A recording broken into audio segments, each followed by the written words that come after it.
travelers, and welcome to another episode of Vertical Stars Podcast 4th season. My loyal listeners, thank you for continued support. Enjoy this amazing interview because Sarah Bromberg boards the mothership to talk one of them days. Now, come on board as we go traversing the stars. Hi, Miss Bromberg. Thank you for coming to Vertical Stars Podcast. Hi, thank you so much for having me. Totally my pleasure. So, I always start off with a question of inspiration. So, what inspired your love for music and who are your earliest influences? Um, I don't know what inspired my love for music. It just was innate. It just was always there. I was always really, really into it.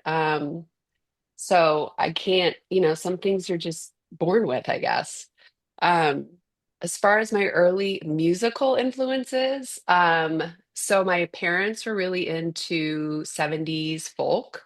So that was a lot of what I listened to, driving around in the car with them. So I've always loved, Joni Mitchell, James Taylor, Paul Simon, like artists like that. And then on my own, I was very into pop music, very big radio listener, and then also discovered the Beatles when I was 12, and that kicked off a huge obsession with the Beatles that went on all through high school and college. So yeah, those are my early ones. So, you're currently in, I believe, correct me if I'm pronouncing it incorrectly. You're the VP of Music Supervision and Library at, yeah, I assume it's just spelled, is radio, it's like radio. It's radio. Radio, Yeah. perfect.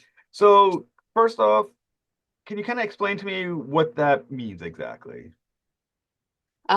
So I work at radio, which we call an audio everywhere company. We do all forms of audio. We have a label, we do publishing, podcasts, events, and then music supervision and library is another key part of it. So I'm part of the music supervision department, and it's me and three other supervisors. We do all sorts of projects. We do projects that are outside in the world. And then we also handle projects for our sister company, Hooray. And all of these companies are Issa Rae's entertainment business. So we all fall under different verticals, different umbrellas, but we all also work together. So, for instance, one of them days was a Hooray production. And so we will supervise anything in-house that they're working on, but then also work on our projects out in the world. So yeah, it's a great team, and I'm a music supervisor. That's what it comes down to. Now, obviously, for someone who isn't well versed in this area of music, Yeah. um, music supervision, is that different than being a music producer? Yes, it is. Music supervision is specifically working with music as it is put against picture. So there can be all different mediums for that. There can be video games, there can be advertising, there can be television, there can be film. So, and even podcasts, actually. So that's not visual. But anyway, when music is being synced with some sort of entertainment form, that is where we come in. And what we do is anytime you hear like a song playing that already exists in the world that is in a television show or a movie, we are involved in getting that song into the picture. So creatively, on the business side, licensing, handling the budget, all of that. And then also original songs that are done for film and television and video games, et cetera, et cetera. We also are part of creating those. So we don't make them ourselves, but we bring in the songwriters, we bring in the producers, we give them the creative brief, we say, create this, and then we, paper it and do the business end like that as well. And a music producer is more, would be the person actually creating the song. So we don't create the music as music supervisors, but we are across the creation of it. Now, we're gonna get into one of them days shortly. But before we get there, when you're deciding whether or not you're gonna use, let's say, the Beatles and using one of their tracks versus having a song created by new artists, or Mhm. it's the other thing they do a lot. They'll do a cover of a song from. Mhm. How are you coming about those decisions? Where like what kind of things are being considered when you decide which way you're going to go with which songs are being chosen? Usually starts with the creative of the project. and whoever the lead creative is on the project. So in a film, that's usually the director, and a TV show, that's usually the showrunner and the producers. So, the ideas generally start there. We're thinking about a song here, and then a creative discussion follows about what that song could be, where we will spit out ideas, they will spit out ideas, and then we'll come together and make a decision of what makes the most sense for whatever we're doing. So sometimes it starts like the writer will put stuff in the script, and sometimes the stuff that's in the script, anything that's music that's scripted, will go all the way, to the final project. And sometimes that will be completely turned around, but they also might script like a new song or a cover or something like that. So our work begins usually with the script. We look at it, we read it, we break it down for music, and then we sort of start dissecting and figuring out what's going to go where and what makes the most sense for the project.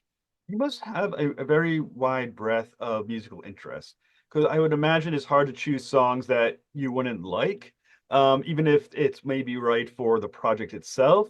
So is that just a natural aspect of you? Are you able, or is it just objectively can tell when a song, even if it's not in a genre that you prefer, is good or not good? Both. As a music supervisor, it definitely does help to know a lot of different types of music, because you never know what kind of project you're going to get put on and what the musical needs will be for that project. And you have to be ready to come with ideas. So I definitely have a broad spans of music that I like and that I've always been into. But then also, sometimes you get on a project and you truly don't know the music. It really just involves research. You have to get in there, you have to dig in the crates, you have to look up articles, you have to figure out what's popping in the local area, whatever it is that makes this the most sense. And so in those cases, you'll find music that you don't know that you like. And then sometimes it really isn't about whether you like it, it's about whether it works for the project. And so sometimes you'll put a song in that you personally might not listen to, but it works really well for this scene and this project. And so you put it in there anyway. Is it hard to not have that bias where you're like, this song, in my opinion, isn't great, but in the film, like, are you still able to say in this film it still works fantastic, even though personally you're thinking to yourself, I'm not going to listen to that song. Yeah, no, it can be tough. It definitely can be tough. You have to get over yourself. It's not about you, it's about the project. And sometimes those ideas don't come from you. Music can come from anywhere in a project. We aren't necessarily the idea creator of every musical cue in a project. So, if a producer comes in and says it has to be this song, and that happens all the time, and we hate it, we go, okay, sure, it's gonna be that song, even if, personally, I don't like that song, and maybe I don't even think it works, but they have a vision. I'm here to execute it. It's not my project, it's their project, and I'm here to support them in their creative execution of their vision. Now, how early on are you thinking in terms of soundtrack? Because there's one thing to making a movie and songs for a movie, but another thing to make it feel like it connects in a soundtrack. Because obviously that's where there's a lot of money there too. Even though, even with iTunes and all that, Spotify, it's still singles. Usually that's still a thing. But I assume buying things as soundtracks is still somewhat popular still. Buying it as the whole. Yeah, it is definitely different than, when I was a kid, certainly, where soundtracks were almost, for the most part, they were mixtapes. They were just a group of music that worked in this project, and then they put it on a CD or a cassette or whatever and sold it to you. Um, and now with Spotify and streaming, that doesn't really make sense financially anymore to make a soundtrack like that. You just don't, the money doesn't, the money doesn't money for the labels. So now when we're doing a soundtrack, we're generally working with um, original music that we have created for the project. Or just for the soundtrack. So yeah, so now it's a different game, and the involvement starts much earlier. It's not just, hey, we placed these 10 songs, let's make a soundtrack out of them. It's like, hey, we have to create these songs.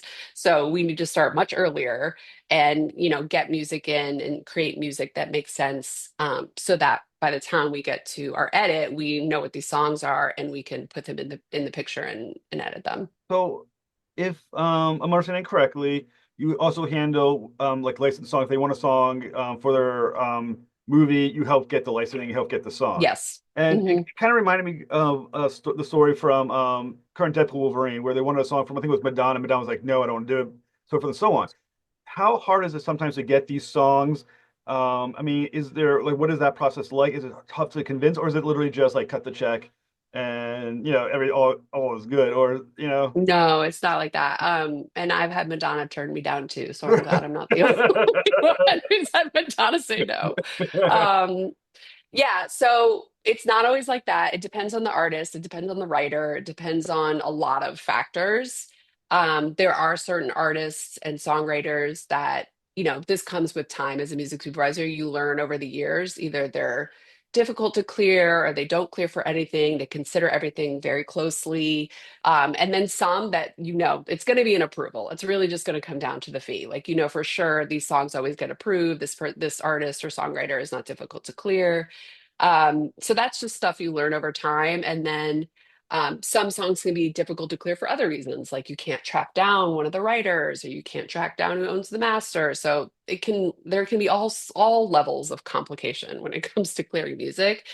When we do get a no, we usually try to turn that around. So we try to figure out, what was the reason for the no?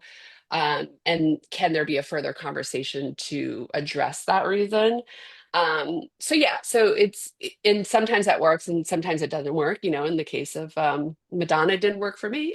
It didn't work for them too, obviously. Um, so yeah, I mean, I think that there's so much that more that goes into this, especially this part of it, the clearance part of it, that people don't see, don't know about it, assume that it's not our responsibility, but it is actually a huge part of what we do. And sometimes it can even be bigger than the creative part, because like I said, some creatives will come in with their own ideas of what they want and they'll say, hey, we want these 5 songs, and it's like, okay, let me go get them for you.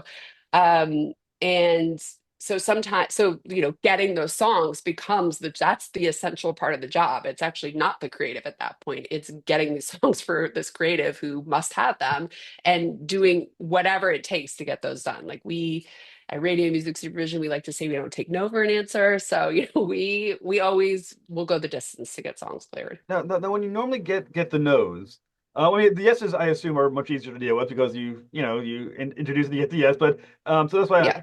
I'm focusing on the no's because they seem more interesting.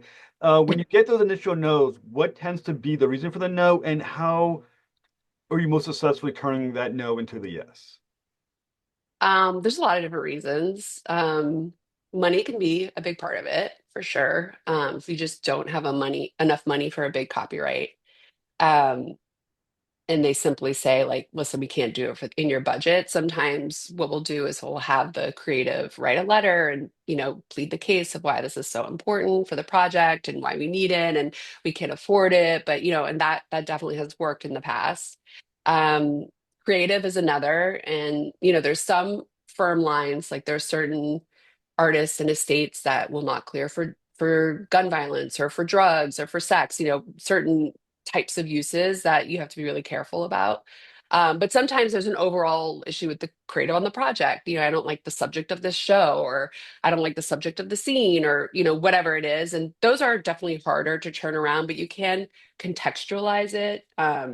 You can say, hey, I know this show seems like it's about this, but really the heart of the show is this. Like I'm working on a show about the army, and I think I've had some no's based on the fact that the show is set in a military setting. And so I've had to sort of go back and be like, hey, I know it's says military and Marines, and that seems scary, but the reality is the show is really about this. And so that's helped.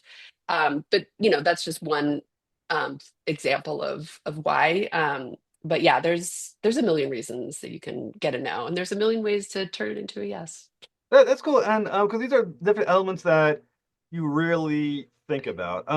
Once again, going back to the Deadpool Wolverine story, I just didn't imagine the no. I was like, well, it just assumed that hey, we're doing this, do it. Let's you get your money, you get the song, and everything. Everyone's happy. It's interesting to hear how much is behind the scenes is actually happening to make these no's into So yeses much. and get onto the soundtracks. Yeah, no, it always makes me think of the Cameron Crowe movie about the 70s, and they were groupies, Oh, and okay. Kate Almost Hudson, famous. Almost Famous. So he literally had a screening for Led Zeppelin because there's a bunch of Led Zeppelin music in there and they do not license their music for sync. So he literally like brought the film to England to them to show to them to be like, can I use your music? So that's I always think that like with the distance, we'll Hmm. go the distance. Do we have to do a private screening? Like what do we have to send a carrier pigeon? What do we have to do to get this turn this into a yes? Anything, you know? And I think that's cool. And another interesting is I was on your website I was reading radio says it prides itself on diversity of both talent and the projects. So how important like and why is diversity more important now maybe than ever?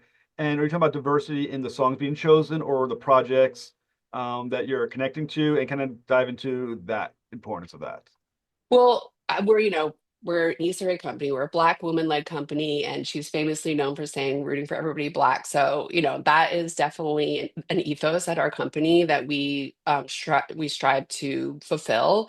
And so we want to bring back talent up, make sure they have a platform, give them a voice, give them money, all of the things to help them go forth in their careers and better themselves. Especially when it comes to like our music library, which we haven't really touched on, but one of the things that we have at radio is a one-stop collection of music library tracks. And if I do say so myself, it's a really, really great library. It's got really good beats and stuff in it. And all of our producers, all of our songwriters who are involved in the library are people of color and or women. So that is like a good paycheck for an upcoming producer to create a collection for us, get paid, and then when we get our placements done, they get paid on the back end. So that's the kind of stuff that we try to prioritize. We don't turn away projects because they're not, minority led or whatever, but we definitely end up working on a lot of projects like that just because of the world we're in and because of the people we know and the projects that we've done and the history we have. But we have a mix of projects. We do everything. But when it comes to our library, when it comes to sync, that's definitely a main driving factor for the creative behind it. Well, one of the projects we're going to be talking about is it's called One of Them Days, which is starring Keke Palmer and S- SZA. I don't know. SZA. SZA. Sorry, SZA. I'm obviously not very cool culturally aware, unfortunately. This is how it goes. But I do know Keke Palmer. Yeah. The song I've heard is from Ice Age that I actually played at my wedding, so I am very familiar with her. So how did you get involved in this particular project, and what was it about one of them days that you thought to yourself, this is something we want to connect radio to. This is something I want to be connected to. Well, so it was produced by Hooray. So we were involved from the very beginning because it's our sister company that was producing it. We knew we were going to be involved. But on top of that, we got the first script for this movie in 2022, like early 2022, almost 2021. And immediately I read it and I was like, this is the female Friday, and I'm here for it because I am a huge Friday fan. And so, that was one of the movies growing up, both soundtrack wise and also just like comedy wise, was one of I mean, I could pretty much recite the whole movie for you right now. So I immediately was like, oh, this is something. And we didn't know SZA at that point would be attached to it. It was just Kiki at that time. Um, and it went through, I mean, that was 2022. So obviously it went through a lot to finally come out in 2025. That's a 3-year process. And the film was made in 6 months. So all of that was development until 2024. And, I got to see the script develop and change over time. And, I was early involved with the director because we had just finished working on another show together called Rap Shit. So yeah, we it was something we were involved in very early and all very excited about it for a very long time. Like I almost can't believe it actually came out and people saw it because it's been like such a long road. Um, so yeah, it was great from the script stages. It was great from the very first cut that we saw. It's a freaking hysterical film. It's so funny. Highly recommend if you like Friday or Babs or any, throwback buddy comedies that they just don't make anymore for theatrical. I highly recommend. So Keke Palmer, like I said, I know her from music, so as a singer. So does that, how does that affect or impact the process of creating the music? Because you're someone who actually is a singer who has her own idea of a musical voice as well, and you got to make pick music to match her as well, Yeah. part of the And well, start. SZA is actually even a much bigger artist. SZA is like a top 10 Billboard artist. She's a very big R&B Like I said, artist. I know She Keke Palmer just from performed Ice at Age. she just performed at the Super Bowl with Kendrick, just to give you a little scale. Like she's very big. SZA's very big. So even more than Kiki was really SZA was on our mind. But it really, I knew that just based on initial conversations I had with the director and the music that was scripted, none of which would stayed, but gave a sense of tone. I knew that we were going to make a soundtrack that would do these girls justice. Like I knew that for sure, because just the playlist the director came in with and the initial conversations we had, and knowing Issa would be involved, and Issa's known for her musical taste as well. I was like, I have no doubt we're going to deliver something that the girls will feel represented by and also will love, which seems to be true. They've both commented that they like the music in the film, which is great. So yeah, I never questioned it. I knew we would deliver the musical vibe that was needed. Now, one thing, I also do a lot of interviews with composers of Mhm. film and TV. Obviously, the soundtrack and the score are often separate entities. How does the composition being made by the composer impact as well what you're determining for the songs as the musical supervisor for the soundtrack?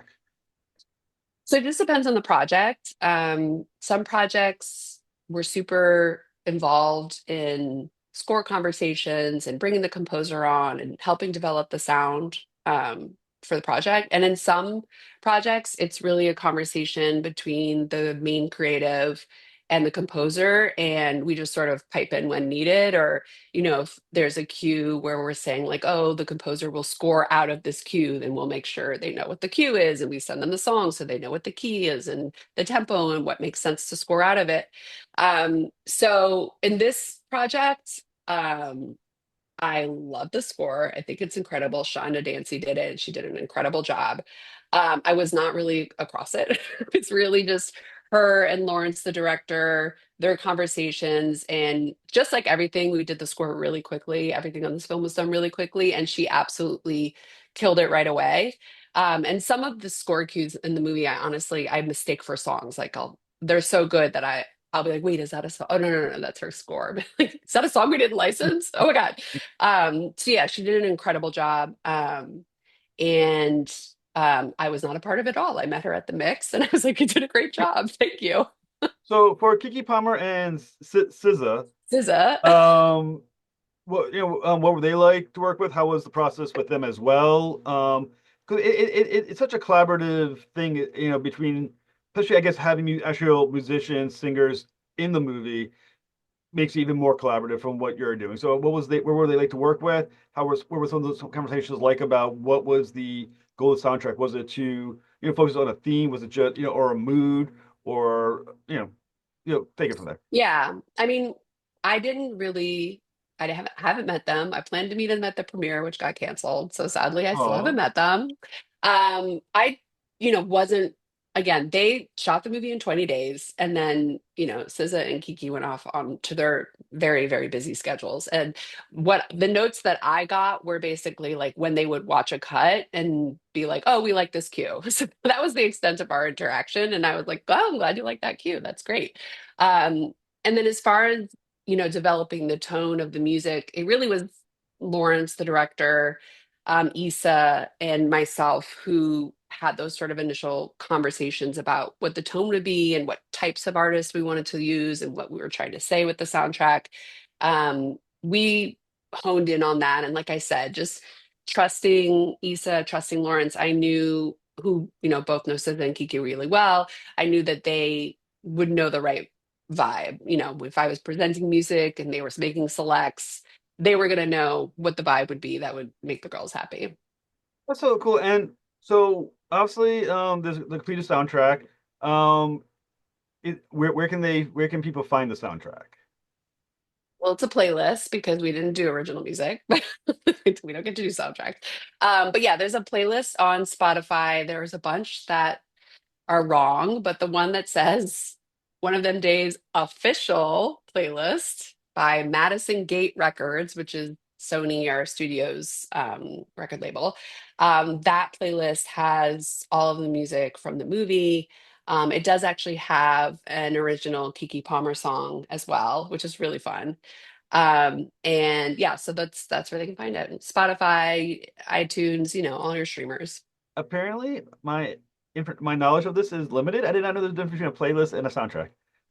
I There figured is, yeah. everything from a movie was automatically a soundtrack. No, if I mean a soundtrack is an album that's put out that you could go on iTunes for purchase and download every track. A Okay. playlist is gathering the music in the movie and putting it on a playlist and sharing it, just like you and I would put it on a playlist and share it. Okay. They're not licensing it in that way, they're just compiling it. So, what project is next for you?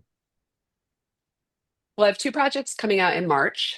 Survival of the Thickest on Netflix is a 30-minute comedy starring Michelle Buteau.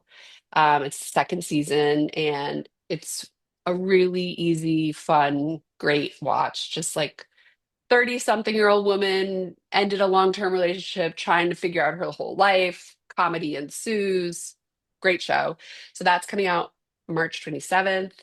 And then on Peacock, I'm working on a show that comes out March 17th. I think I got that date right. Called Long Bright River, which is starring Amanda Seyfried, amazing actress. And it's based on the book of the same title. And it's a murder mystery with a ton of twists and turns that literally, when I would read the script, had my jaw aghast on the floor. Crazy twists and turns. So yeah, that comes out March 17th on Peacock. Well, I'm glad you sound extremely busy, and that is absolutely awesome. So I'll Yeah, make sure to thank you. put a link to radio on the show notes. Make sure people see it. Miss Bromberg, it was Awesome. actually an honor to talk with you, and I learned so much talking to you. So thank you so much. Yeah, I appreciate it. Thank you. Have a very good night. All right, you too. Take care.